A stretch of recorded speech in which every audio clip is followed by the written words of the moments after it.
episode 47 of Board Game Blitz, a proud member of the Dice Tower Network and a podcast about all things board games that you can listen to in less time than it takes to figure out that your best friend has been blatantly lying to you for the past 30 minutes. Board Game Blitz is sponsored by Gray Fox Games. This week, we're talking about social deduction games. First, we discuss some games we've played recently, like Dinosaur Island, Castell, and GROWL. Then we talk about what a social deduction game is, how you can get new people into the genre, and what social deduction games we like. Finally, we wrap things up with a look at the etymology of the word deduce. And now, here are your hosts, Ambie and Crystal. A couple of weeks ago, we had our second annual BlitzCon, our convention in the Bay Area, and it was a lot of fun. We're planning on doing a live stream this weekend to talk about it at length. Check our social media pages, Twitter and Instagram for the exact time, because we haven't scheduled yet. But thank you to everyone who came, all our patrons and listeners and everyone else who came to the event and said hi to us and played games with us. Yes, thank you. It was so much fun getting to meet some of our listeners and some of our patrons, and we loved it. Yeah. So then, that was 2 weeks ago, but in 2 weeks, we're also going to be at MeepleCon in Las Vegas, which is so exciting. So if you are going to be at MeepleCon, let us know. Tweet at us on Twitter, post on Facebook. If you're one of our patrons, put in something in our Slack channel. Let us know, because we would love to meet up with any of our listeners or patrons who will be there. And we're going to be playing lots of games. I personally will be a little bit busier at MeepleCon since I help run that event, so I have to actually do some work as well. But I'll have plenty of time to play games, and we're potentially trying to get something together with some of the other content creators who are going to be there. The Murph Brothers, specifically, from LA, and Meeple Overboard, another board game podcast that's awesome, who are local here to Las Vegas. So no promises there, but we're going to try and get something fun together with them. So definitely come say hi if you're going to be there.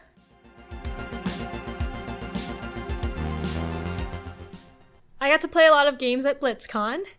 But my favorite new-to-me game was Dinosaur Island.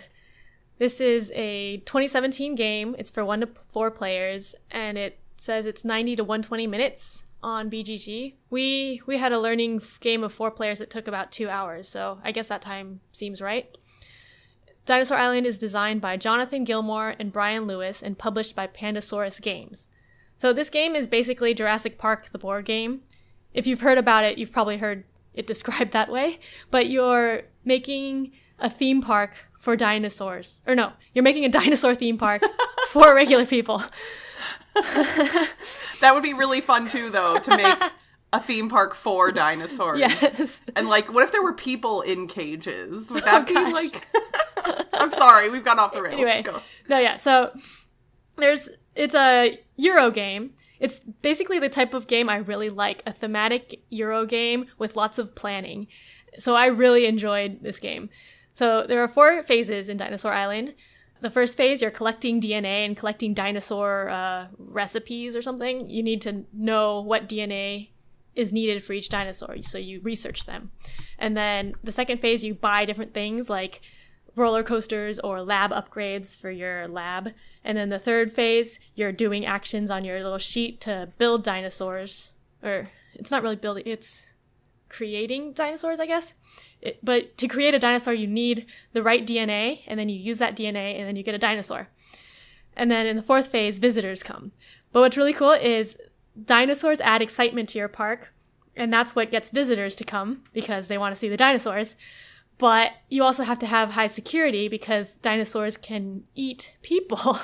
So if your security is too low, then the visitors will come to the park and you'll get their money, but then the dinosaurs will eat them and you won't get points because the points are from visitors being happy. So this is proof that money isn't everything. Yeah.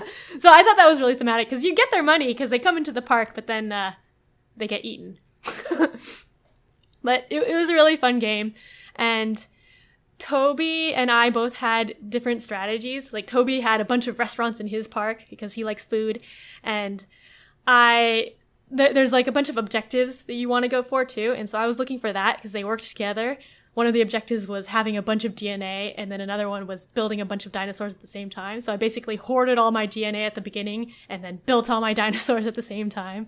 And then I had a big carnivorous dinosaur park at the end where they ate some visitors.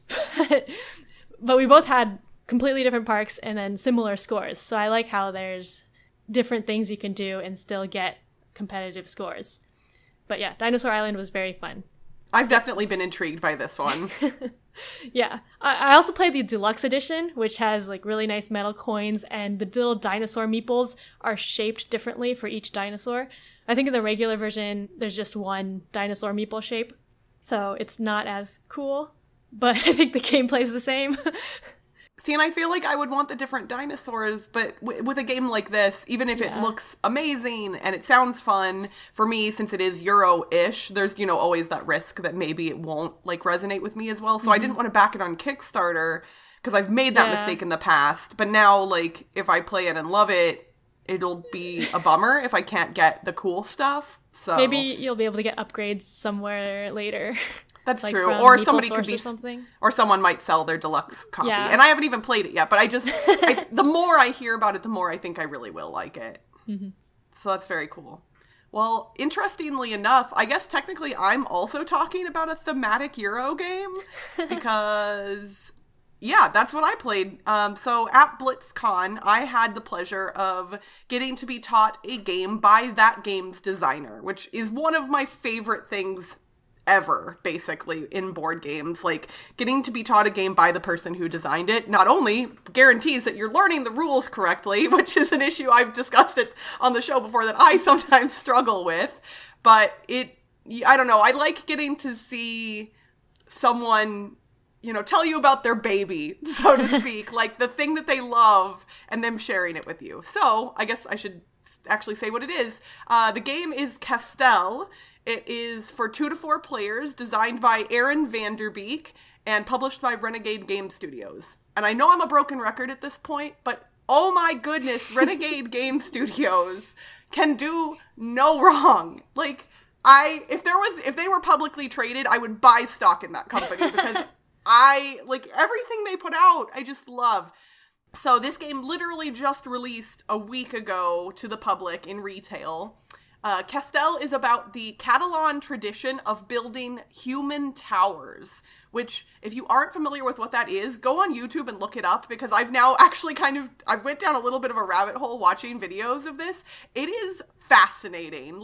They literally build towers of people 10 levels high with these little 4 and 5-year-olds at the top, and they do a lot to make sure everybody's safe, but it's still scary. And okay, in the game, the players are attempting to create the most successful team of Castellers, the people that form those towers, to earn the most victory points. And what you do is you recruit new Castellers to your team, you train different aspects of your team, so how wide your tower can be, or if you have good balance or strength, which will change the ways your tower can be built in interesting ways.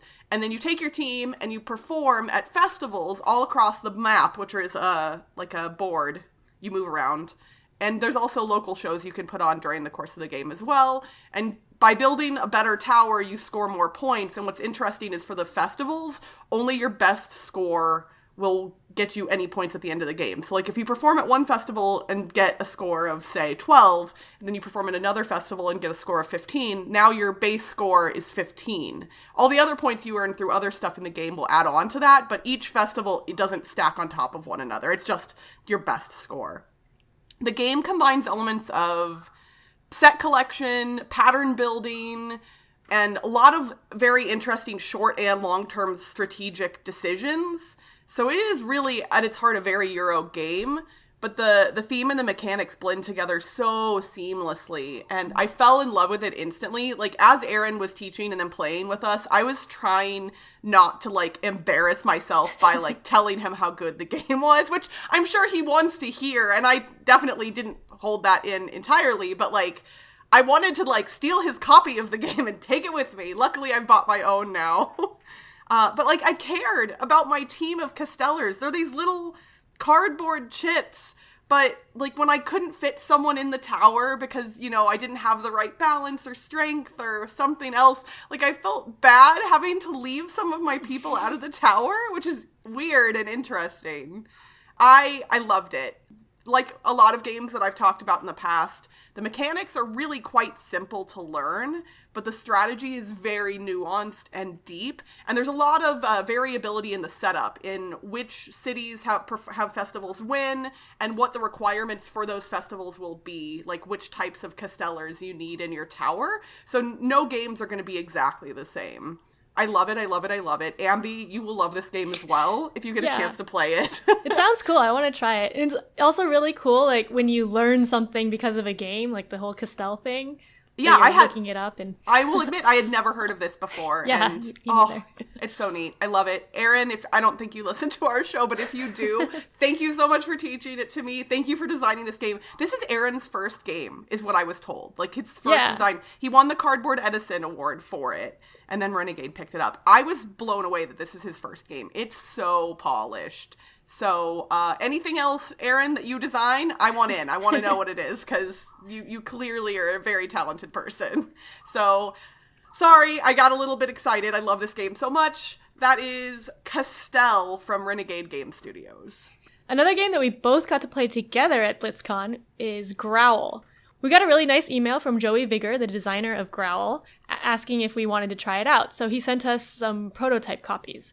GROWL is a quick social deduction game that's coming out on Kickstarter at near the end of this month, I think, where there's werewolves and villagers, and the werewolves are trying to turn everyone into werewolves, and the villagers are trying to keep at least one human alive. And it works by, you have these cards that have different things like bites and wounds, and you pass them around the table, and if anyone ever has 3 bites at once, then they're a werewolf. So eventually, a lot of people become werewolves, but you don't know who's a werewolf. And at the end of the game, the way you figure out who a werewolf is the wolf zero, who started out a werewolf at the beginning, starts growling. And then everyone else who's a werewolf starts growling. And if there's someone who's not growling, then they're a human. Which we honestly, at first, we were kind of like, okay, this kind of seems like a gimmick.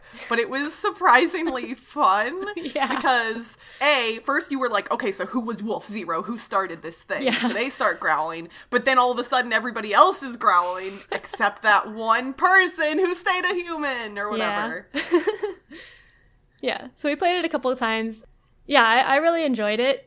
Because it's very simple. And it feels different than... Yeah, because when we looked at it, we were like, okay, another, werewolf human game. There are quite a few of those now. But this one does feel unique, especially based on, like, the cards. Because I think a lot of the werewolf games that exist currently, you kind of deal stuff out at the beginning of the game, and then the rest of it is the interaction. But in this game, you actually have a deck of cards, and you have to take turns giving cards to other players throughout the course of the game.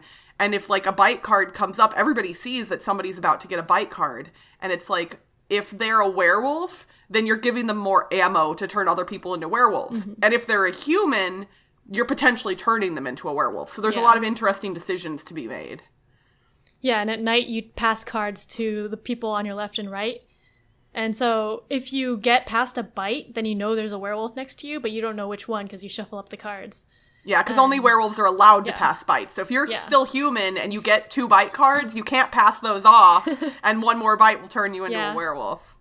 But then you're a werewolf. I mean, but this is these are pretty good odds, though, because I feel like in real life, if you got bitten by 2 different werewolves and you still hadn't turned into a werewolf, like, you should buy a lottery ticket, really. Yeah, in real life, would you get bitten by a werewolf? Come on, don't... This is very legit. Michael J. Fox, Teen Wolf, all that. It's definitely a thing. But yeah, it's also fun, like, turning into a werewolf, and then you don't know who's a werewolf or not. And you think, oh, this person had a lot of bites, so they could be a werewolf. But there are also cards that cancel out the bites, so you don't know if they had that in time to not be a werewolf. Yeah, because, like, if they have, like, a hand of, like, 8 cards, and you know that they've been past 2 bites, but they might have, like, 2 of the cards or 3 of the cards that cancel out bites, so then they might still be completely human. I don't know. I really liked this, and it only takes, like, 10 to 15 minutes to play, and it was pretty easy to teach. And I feel like there's a lower barrier for entry than some of the other social deduction games, especially the werewolf-based ones. Like even One Night Ultimate Werewolf, which is light. We're going to talk about it in our thematic segment here in a little bit. You kind of have to know how to lie in that game to do it well. Like you need to know, what other roles you should pretend to be if you don't want to be your own role. Where in this game, you don't really need to pretend to be much of anything. You can just be like, no, I'm human. Or, yeah, I'm not a werewolf, and that's it. So Yeah, I like how in GROWL there's only 2 roles, so there's not as much to keep track of as in other social deduction games where there's a bunch of roles and a bunch of victory conditions. Here it's either human or werewolf. So yeah, this one actually feels like it would probably be good with kids. Like, not really young kids, obviously, but older kids. I think this one would be fun with, like, a family. And the player count, it's for 4 to 7 players, so it's a smaller player count than a lot of other social deduction games. We didn't end up playing it with 4, and I feel like it probably shines best in, like, the 5 to 6 player range. Maybe 7 as well. We played it with 6 both times. Yeah. So, but that felt like a good player count, generally. So... so thank you, Joey, for sending us a copy of the game. We are definitely going to be keeping our eyes out on Kickstarter at the end of the month for when this one hits. And we definitely think people, if you're a fan of social deduction games and you want a tiny one that you can throw into your quiver or wherever else and take to cons with you for, a quick little game in between other larger games, you should definitely give a look at GROWL. Grrr.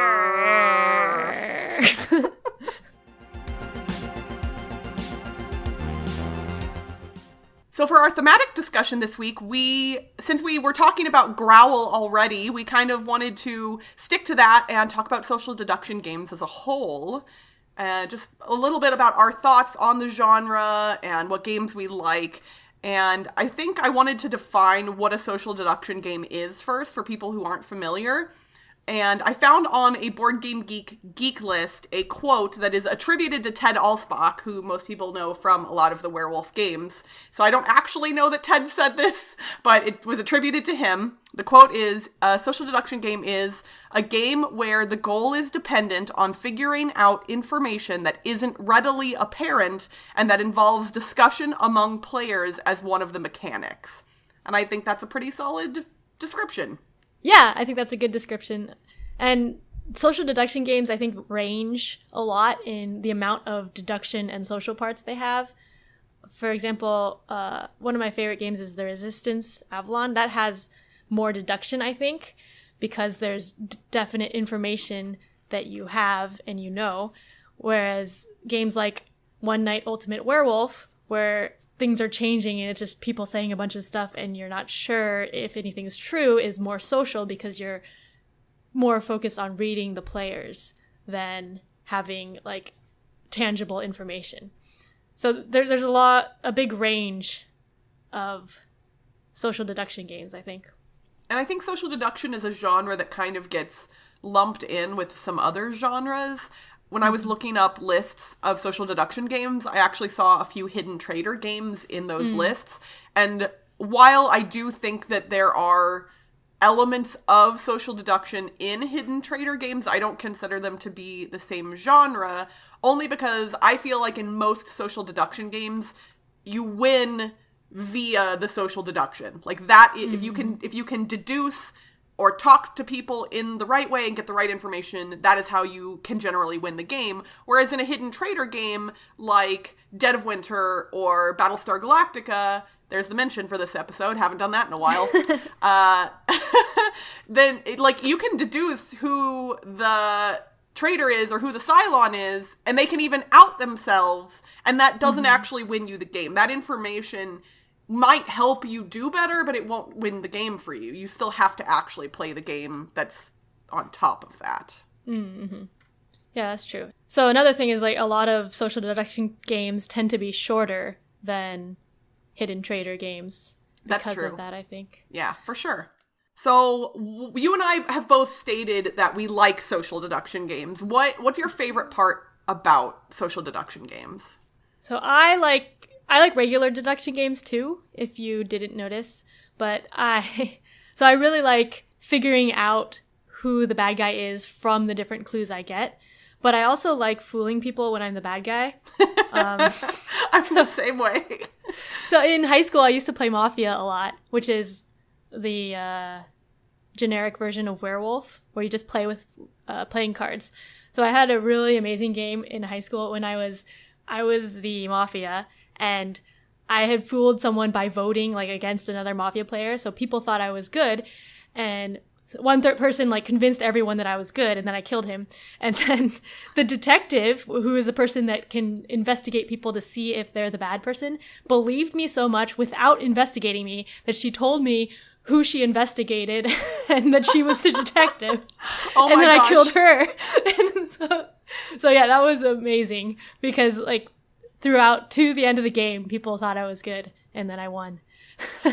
That is really cool. I've had similar experiences. My husband used to be a professional poker player, so he's really good at reading people, and obviously he knows me really well, so he often can read me really well, and there have been a couple of instances where we've played games like The Resistance, and I've completely pulled one over on him, and nice. It is the best. Like, he'll be so sure I'm good or bad or whatever. Like, I'm on his team or I'm not on his team, and if I can fool him, it is just the best.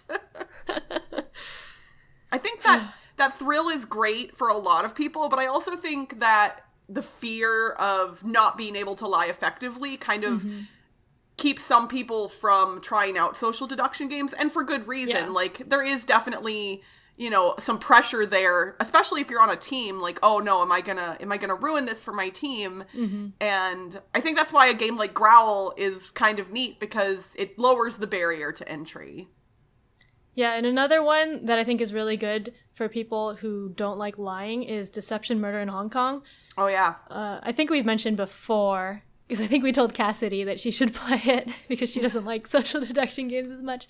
But yeah, in that one, you don't actually have to lie as much, because there's one person like trying to show people who the murderer is, and you can just be guessing other things. And even if people know that you're the murderer, they still need to figure out which items of yours are the murder weapons and the clue. Yeah. I kind of got some flack from this from some hardcore gamers at one point, but I've played a variant of Deception, Murder at Hong Kong that my friends and I made up that even lowers the barrier to entry more. And what we did, because there was somebody in our group who was worried that they would give it away if they were the murderer. Like, they were really worried that they would be acting in such a way that everybody would know instantly. And so we said, okay, let's play where no one knows if they're the murderer or not. So we still dealt out the cards, and the private investigator, like, we did that first. And then we dealt out the rest of them, and everyone closed their eyes, and the private investigator looked at everyone's cards, so they knew who the murderer was, but the murderer didn't know who they were. And it made it really interesting, and we played it a couple times like that, and one of the times I ended up being the murderer. But, like, so the investigator's giving out clues, and about halfway through, I figured out, I was like, oh gosh, I think I'm the murderer, but I didn't know for sure. And it was interesting, because in my head, I'm thinking, oh man, it could be this and this. Like, because I had picked my cards, in case I was the murderer, he had everyone pick cards. But I didn't know for sure, and so I'm looking at other people's stuff, and I'm like, oh man, I'm the murderer. But it allowed me to ease my way into it. And I'm not afraid of that situation, but I know some people are. So yeah, I think that's an interesting variant, although I don't know if it's still considered a social deduction game if you don't know her. Probably not. At that point, it's probably pure deduction. Yeah. Unless you're trying to read the intentions of the investigator, because when they're giving you clues, the information on those cards isn't perfect. They're giving you kind of vague stuff. So I think you do have to read into at least some of the information you're being given. So I think there's still a slight aspect of socialness there. And you're talking to other people. I mean, there's socialness in everything. Right. It's not like we're all sitting there silently. Yeah. So other than Deception, do you think there are any good social deduction games for people who are new to the genre or want to try it out but might be a little hesitant? So another recent game that I think is good is Werewords, which is like 20 questions but with werewolves. So one person knows what the hidden word is but doesn't want everyone to guess it. And that person could be the person giving the clues, but it could be someone else too. And I think that one's also easier for people because people are generally familiar with 20 questions and just asking questions to figure out something. And it's easier to hide when you're just focusing on that instead of focusing on asking someone if they're a werewolf. So it's there's something else to do. The app for Werewords is also really good. Yeah, has a lot of words. Lots and lots of words. For sure. I think, assuming that you've got, like, the right people running it, I think 2 Rooms and a Boom, as far as the, like, really big party-style deduction games, can be approachable to new people, but it's very dependent on what roles are included. Yeah. Because some of the roles are a lot harder. Yeah, and it also needs a lot of people to be playing. Yeah. Like, we played at BlitzCon last year with, how many people did we have? Like, more than 20. I think? Yeah, like... 20, yeah. And my favorite game that we played was actually with less red and blue team roles. It was almost all gray roles. So, like, it was interesting because people weren't necessarily afraid to share who they were, which I think sometimes can slow down 2 Rooms and a Boom. Because if you don't want to share your card, then everybody just stands around holding their card against their chest and looking at each other. And they're like, Yeah, so you definitely want roles that encourage sharing. No hot potato. Hot potato ruins everything. I agree. But also, I guess the main problem with 2 Rooms is there's so many roles that a new player might get overwhelmed with all the roles. You really only need to know what role you are, but then if you're wondering what other people could be, it could be scary. Yeah. Although you can kind of hide in the crowd in that one, too. So it's like, just hang out, see what happens, and, after a couple of games, then maybe you'll get the hang of it. So we would love to hear what your all's favorite social deduction games are, especially if you know some lesser known ones or stuff that we haven't mentioned here. And so, shout at us on social media. Let us know what your favorite social deduction games are or why you do or don't like this genre of games.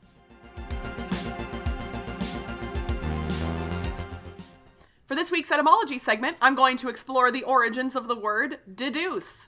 The English verb deduce originated in the early 15th century and can be traced back to the Latin word deducere, meaning lead down or derive.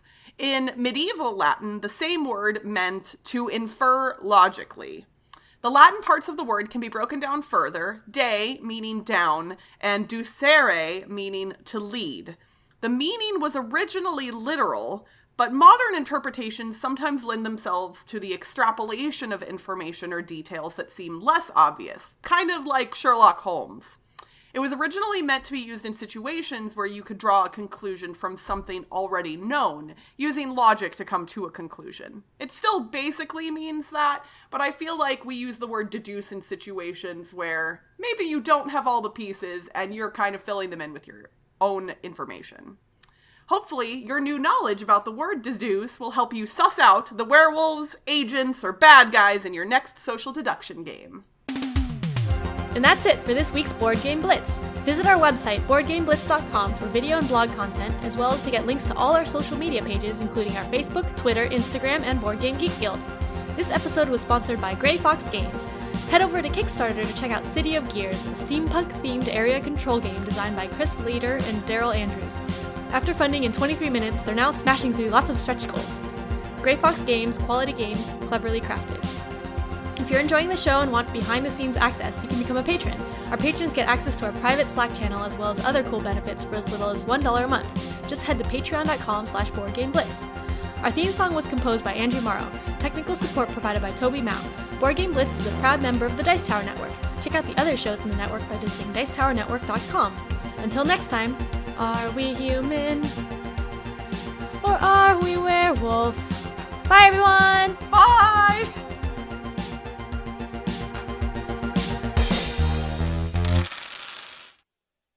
So, one person knows what the word is and is trying to make the other people not guess in Werewords, and